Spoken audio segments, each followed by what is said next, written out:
اعوذ باللہ السمیع العلیم من الشیطان الرجیم بسم اللہ الرحمن الرحیم الحمد للہ رب العالمین والصلاة والسلام علی اشرف الانبیاء والمرسلین حبیب الہ العالمین سیدنا و نبینا بالقاسم محمد وعلی آلہ الطیبین الطاہرین المعصومین سیما علی بقیۃ اللہ فی العالمین واللعنۃ الدائمۃ الباقیۃ علی اعدائہم اجمعین۔ عزیزان گرامی، برادران عزیز، خواہران محترم، السلام علیکم ورحمۃ اللہ وبرکاتہ۔ اس سے پہلے آپ خدمت میں بحث کی تھی، گزارش کی تھی نبوت کی ضرورت کے بارے میں، اور مختلف انداز بات یہ ہے کہ ہمیں اپنی زندگی کے کمال کے لیے ایک رہنما کی ضرورت ہے۔ ہمارا محدود علم ہمیں ہر میدان میں رہنمائی نہیں کر سکتا۔ اگر آج انسانی علوم اپنی تمام تر ترقیوں کے باوجود انسان کی صحیح رہنمائی کر سکتے ہوتے تو آج انسانیت اس منزل پر نہ پہنچتی۔ آج دنیا کا ہر ملک سائنس کے اعتبار سے، ٹیکنالوجی کے اعتبار سے، دوسرے وسائل کے اعتبار سے ترقی کی منزل پر ہے، لیکن انہی ممالک میں فتنہ، فساد، آبروریزی، قتل و غارت گری ہے یا نہیں ہے؟ اخبارات میں خبریں آتی یا نہیں آتی؟ کب کسی نے کس پر گولی چلا دی؟ کب کسی نے کسی کو اکیلے پکڑ کے مار دیا؟ یہ ساری خبریں صرف ان ممالک سے آتی ہیں جو پسماندہ ہیں، جو بچھڑے ہوئے ہیں، جو جنگل میں رہ رہے ہیں، جن کے پاس علم نہیں ہے، یا اس طرح کی خبریں وہاں سے بھی آتی ہیں جو ممالک ترقی یافتہ ہیں، جہاں پر تعلیم کا فیصد بہت زیادہ ہے، جہاں سوشل سیکورٹی بھی بہت زیادہ ہے۔ لیکن کیا وہاں خود اس طرح کی خبریں نہیں آتی ہیں؟ اگر ان ترقی یافتہ ممالک جو آپ بات کر رہے ہیں، اگر آپ ان ترقی یافتہ ممالک میں اگر علم کی ترقی کے بعد، آپ غور کریں جو عرض کرنا چاہیں، علم کی ترقی کے بعد، تعلیم یافتہ ہونے کے بعد اگر انسان ایک پرامن انسان ہو گیا ہوتا اور اس کے وجود سے کسی دوسرے کو خطرہ نہ ہوتا تو ان ترقی یافتہ ممالک میں سیکورٹی کا نظام اتنا زیادہ سخت نہ ہوتا۔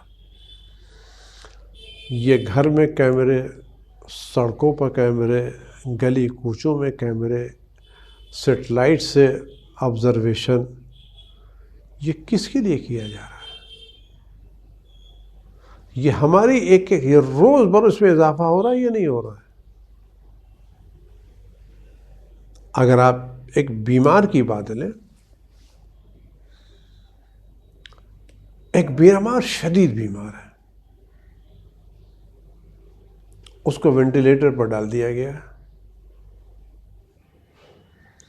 آکسیجن لگی ہوئی ہے، ڈرپ چل رہی ہے۔ اگر یہ بیمار دھیرے دھیرے صحت یاب ہوتا رہے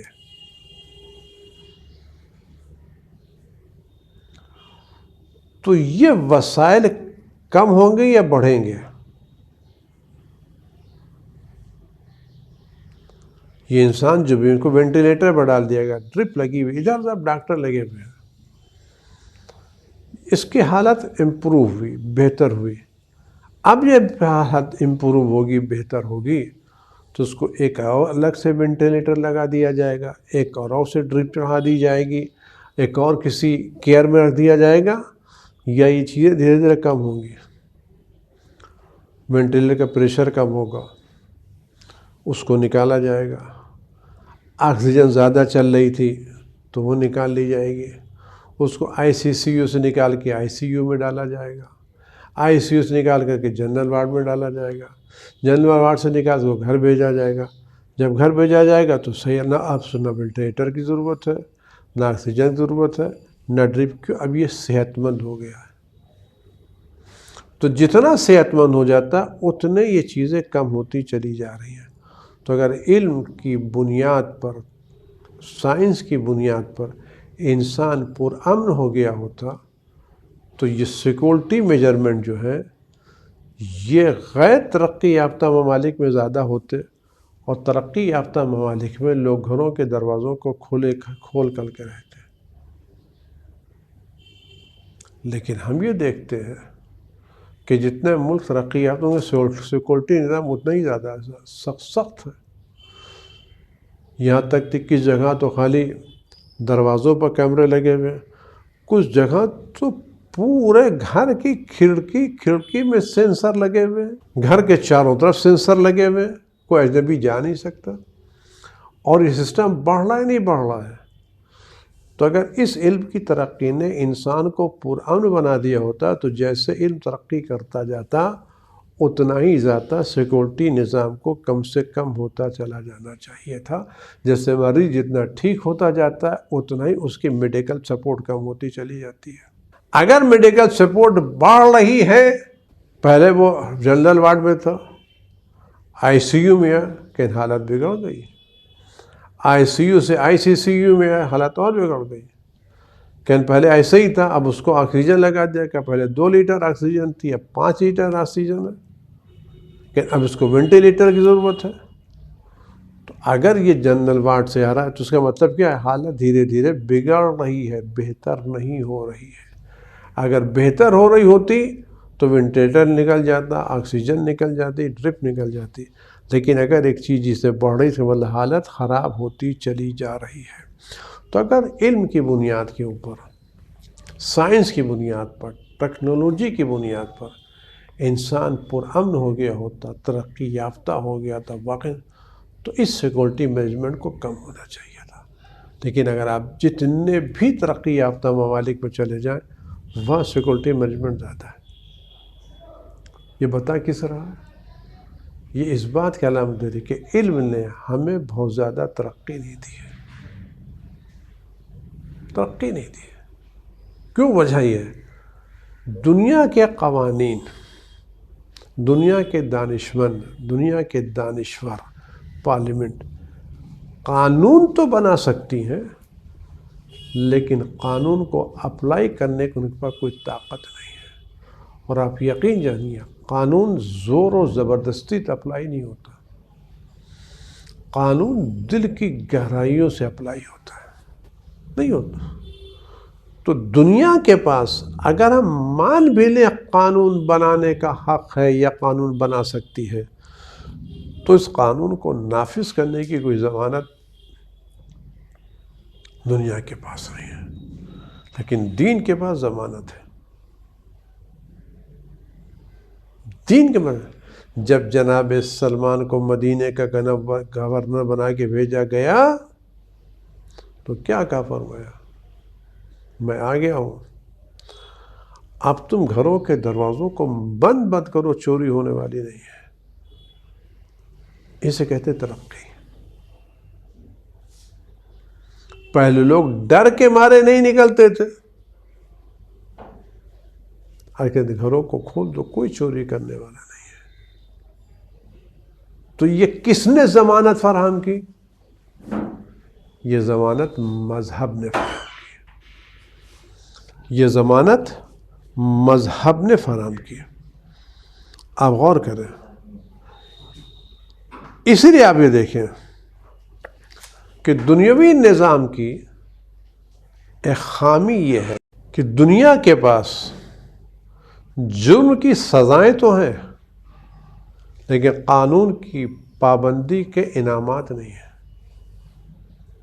یعنی ایک وجہ، اگر آپ نے جرم کیا ہے تو آپ کو سزا تو ہے، لیکن اگر آپ نے زندگی بھر کوئی جرم نہیں کیا، آپ نے کوئی ٹریفک لائٹ نہیں توڑی، آپ نے کوئی ٹیکس نہیں کاٹا، کوئی ایک کام آپ نے گورنمنٹ کے رول کے خلاف نہیں کیا اور آپ دنیا سے چلے گئے، تو آپ کو دنیا کون سی دنیا انعام دیتی ہے؟ آپ کو جرم کی سزائیں تو ہیں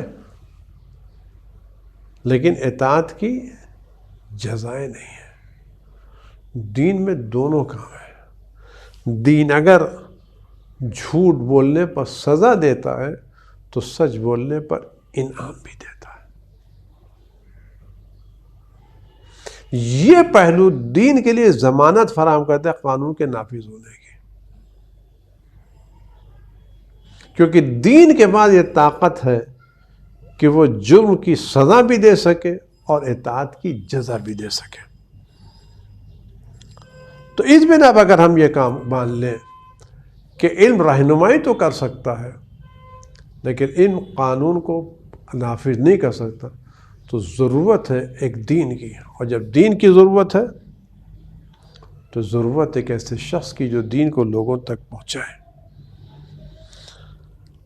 اس بنا کے اوپر آج کے زمانے میں ضرورت کس بات کی ہے کہ اگر انسان زندگی کے ہر شعبے میں ترقی کرنا چاہتا ہے تو تنہا ضمیر کی بنیاد پر، فطرت کی بنیاد پر ترقی نہیں کر سکتا۔ بشری زندگی، بشری نظریات، بشری علم زندگی کے ہر مرحلے پر رہنمائی کرنا جواب دینے سے قاصر ہے۔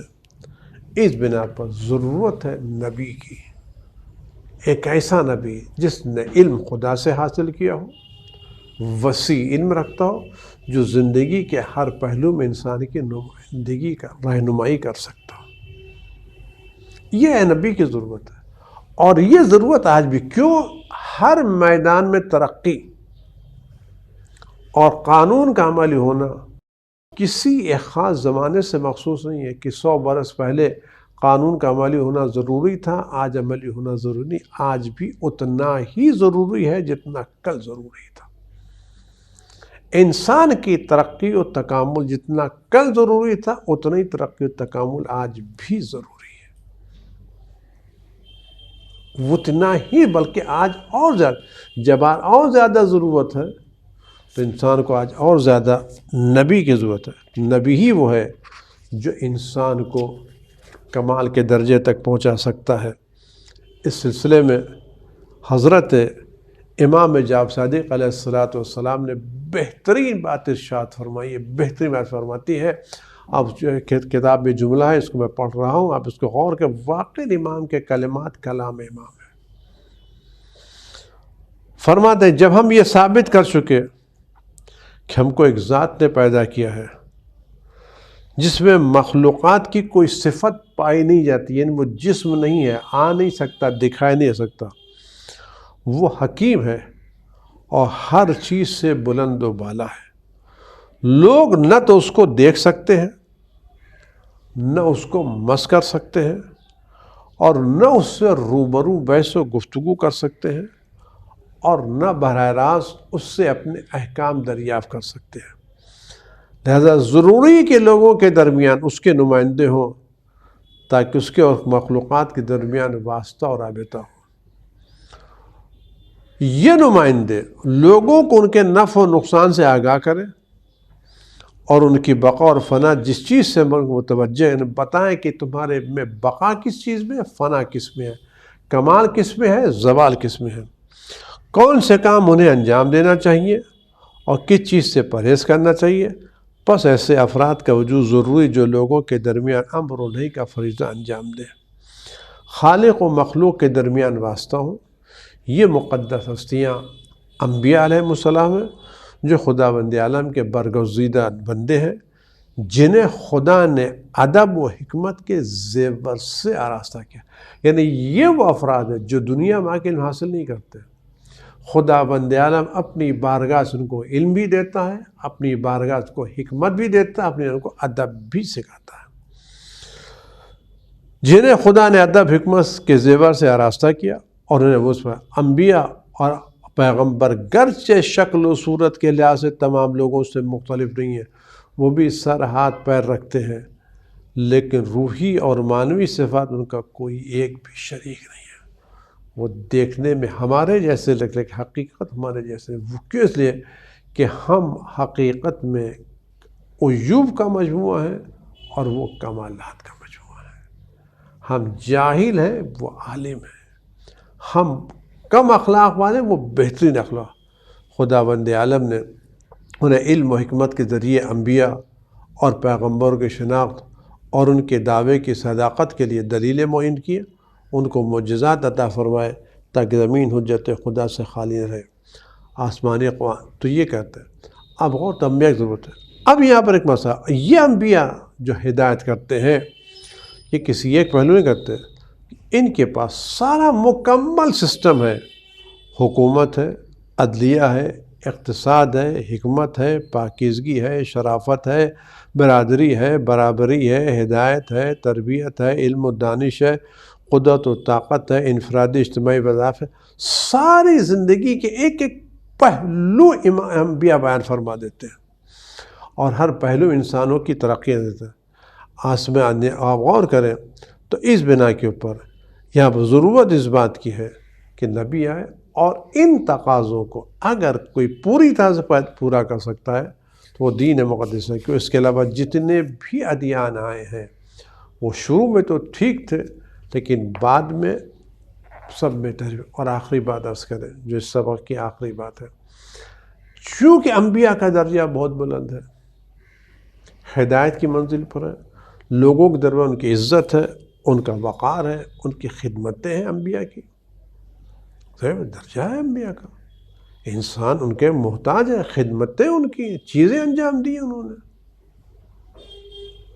جب چیزیں انجام دی ہیں تو لوگوں کے دل ان کی محبت ہے، لوگوں ان کی جگہ ہے، منصب ہے، عہدہ ہے۔ جب یہ منصب عہدہ ہے تو اس بات کا امکان ہے کہ کچھ لوگ ایسے بھی ظاہر ہو جائیں جو اس صورتحال سے غلط فائدہ اٹھائیں۔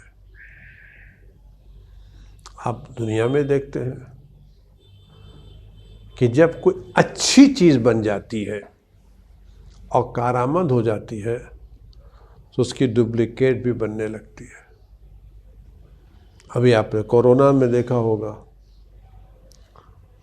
کہ کس طرح سے نقلی دوائیں بننے لگی۔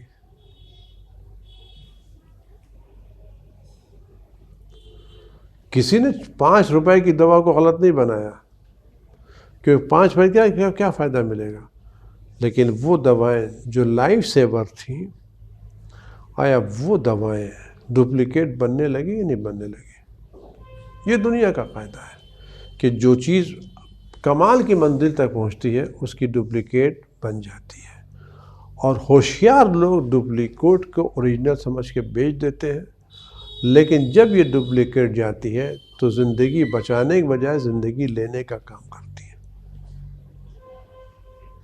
تو جب مارکیٹ میں اس طرح کی باتیں گش کر رہی ہوں کہ اوریجنل کے ساتھ ساتھ ڈپلیکیٹ بھی مارکیٹ میں چل رہا ہے تو اس پہ کیا کرنا چاہیے؟ کیا کرنا چاہیے؟ اب کہ ایسی چیزیں جس کے بارے پر ہم ڈپلیکیٹ کو اوریجنل سے پہچان سکتے ہو۔ تو ادھر ڈپلیکیٹ مال بازار میں آ جاتا ہے، ادھر جانکار لوگ کہتے ہیں دیکھو ڈپلیکیٹ مال بازار میں ہے، اوریجنل کی پہچان یہ ہے، اس کا لوگو ایسا ہوگا، اس کا کلر ایسا ہوگا، اس کا سائز ایسا ہوگا، اس کی اسپیلنگ ایسی ہوگی، اس کی فلاں چیز ایسی ہوگی۔ یہ کیوں گا؟ تاکہ ہم اوریجنل کو ڈپلیکیٹ سے تشخیص دے سکیں۔ یہ دنیا میں ہر جگہ کا مسئلہ ہوتا ہے۔ چونکہ منصب نبوت بڑا عظیم منصب ہے، اس میں دلوں پر حکومت ہے، محبتیں ہیں، عقیدتیں ہیں، تو اس بات کا امکان ہے کہ لوگ اس منصب سے غلط فائدہ اٹھائیں، اور تاریخ کہتی اٹھایا۔ جو لوگ نبی نہیں تھے انہیں نبی ہونے کا دعویٰ کیا۔ تو جب اس بات کا امکان بھی ہے اور یہ واقع بھی ہو چکا ہے کہ لوگوں نے اپنے کو نبی بنا کے پیش کیا جبکہ وہ نبی نہیں تھے، تو ایسی صورت میں جب اوریجنل نبی کے ساتھ، حقیقی نبی کے ساتھ جعلی نبی بھی بازار میں ہو، تو اوریجنل نبی کی شناخت اور اس کی پہچان کا کوئی ذریعہ ہونا چاہیے یا نہیں ہونا چاہیے؟ اگر نہیں ہے تو آپ غور کا میں عرض کر رہا ہوں، ایک کمپنی جس نے اوریجنل دوا بنائی، فرض کے بھی ویکسین بن رہی، اوریجنل چل رہی ہے، ڈپلیکیٹ مارکیٹ میں آ گئی. تو کمپنی کی ذمہ داری نہیں ہے کہ بتائے کہ دیکھو اوریجنل میں صفات یہ ہوتی ہیں، ڈپلیکیٹ میں صفات. آپ ہوشیار رہیے گا. تو ادھر کسی کمپنی کی ڈپلیکیٹ آئے سر فوراً کمپنی کہتے ہیں کہ یہ اوریجنل کی پہچان یہ ہے، ڈپلیکیٹ کی پہچان. اگر کمپنی جو اوریجنل بنا رہی ہے وہ اپنی طرف سے اوریجنل اور ڈپلیکیٹ کے درمیان فرق کو واضح نہ کرے تو آیا خود اس نے ڈپلیکیٹ کا بازار عام کیا یا نہیں کیا، اور خود اس نے اس ڈپلیکیٹ دوا کے ذریعے انسان کی موت کے لیے تعاون کیا یا نہیں کیا. جب اس کو معلوم ہے بازار میں تو اس کی ذمہ داری بتائے بیٹے کہ اوریجنل کی خصوصیت یہ ہے اور ڈپلیکیٹ کی خصوصیت یہ ہے. لوگ مانے نہ مانے الگ بات، لیکن اس کی ذمہ داری بتا دینا تاکہ لوگ جہالت کی بنا پر گمراہی کا شکار نہ ہو، نقصان نہ ہو. تو جب خدا کو معلوم ہے کہ اس دنیا میں سچے نبی کے ساتھ ساتھ جھوٹے نبی بھی پیدا ہوں گے اور جھوٹے نبی پیدا ہوئے ہیں، تو عوام الناس کیسے تشخیص کریں ان دو نبیوں میں سچا کون ہے جھوٹا کون ہے؟ یہ ضرورت ہے ضرورت نہیں ہے. ایک مرتبہ جھوٹے نبی پیدا ہو سکتے ایک الگ مسئلہ ہے، اور جھوٹے نبی پیدا ہوئے ایک الگ مسئلہ ہے. تو ہو بھی سکتے ہیں اور ہوئے بھی ہیں. تو جب جھوٹے نبی بھی ہوئے ہیں تو ان جھوٹے نبیوں کو ہم سچے نبیوں سے الگ کیسے کریں؟ شناخت کیسے پتہ چلا ہے؟ شکل دونوں کی ایک ہے، دونوں کی دونوں آنکھیں ہیں، دونوں کے پاس چہرہ ہے، دونوں کے پاس ہاتھ ہے، دونوں کے پاس زبان ہے، دونوں کے پاس جسم ہے. دیکھنے میں صورت میں ایک ہی جیسے لگتے ہیں. تم صورت سے تو نہیں پہچان سکتے. اندر کی صفت نے کسی کو پتہ نہیں ہے. تو وہ کون سی ہے نبی کا؟ تو اس کے لیے دین اسلام کا معجزہ. معجزہ ضروری ہے اس لیے تاکہ ہم صحیح نبی کو غلط نبی سے پہچان سکیں. معجزے کی تعریف کیا ہے؟ معجزہ وہ کام ہے جو بغیر خدا کی قدرت کے انجام نہیں پا سکتا. یعنی سارے انسان مل بھی جائیں تب بھی اس فعل کو انجام نہیں دے سکتے، اور نبی خدا اس فعل کو پلک جھپکتے انجام دے سکتا ہے. کیوں؟ اس لیے کہ نبی خدا کا واسطہ خدا سے، یہ اس نبی خدا کا پلک جھپکتے انجام دینا اس بات کی دلیل ہے اس کا رابطہ خدا سے ہے. یہ معجزہ ضروری ہے تاکہ اصلی نبی اور نقلی نبی میں تمیز ہو سکے. یہ وہ ضروری ہے. ایک پلک جھپکتے. فرعون کے جادوگروں نے مدتوں لگائی تھیں اس جادو کو تیار کرنے کے لیے.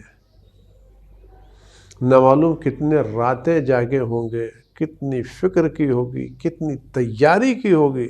تیاری کے بعد آئے تھے جادو پیش کرنے کے لیے، لیکن جناب موسیٰ نے کوئی پریکٹس نہیں کی تھی، کوئی تیاری نہیں کی تھی. فوراً عصا پھینکا اور اژدہا بن گیا. عصا کیوں؟ یہ وہ معجزہ تھا. یہ معجزہ تھا. آج انسان چاند پر پہنچتا ہے، مدتوں لگ جاتی ہیں اس فضائی سیارے کو بنانے کے لیے جو چاند تک پہنچے، اور وہاں پہنچنے میں مدتوں لگتی ہے. لیکن پیغمبر زمین پر کھڑے ہوتے، انگلی کے اشارہ کرتے، چاند ٹکڑے ٹکڑے ہو جاتا. یہ معجزہ ہے یا نہیں؟ تو معجزہ ضروری ہے شناخت کے لیے، معرفت کے، تاکہ صحیح نبی کو غلط نبی سے پہچان سکیں. امید ہے کہ یہ بحث آپ کو پسند آئی ہوگی. خدا ہم سب کو توفیق عطا کرے ہم اس مطالب کو اور بہتر طریقے سے پیش کر سکیں، اور ہم عقیدے کے اعتبار سے مضبوط و مستحکم. خدا وہ دن جلد آئے جب ہم یہ معارف و یہ باتیں امام اصل کی زبانی سنیں اور ان کے دل کی اور قلب و جگر کی خوشنودی کا سبب قرار پائیں. والسلام علیکم ورحمۃ اللہ وبرکاتہ.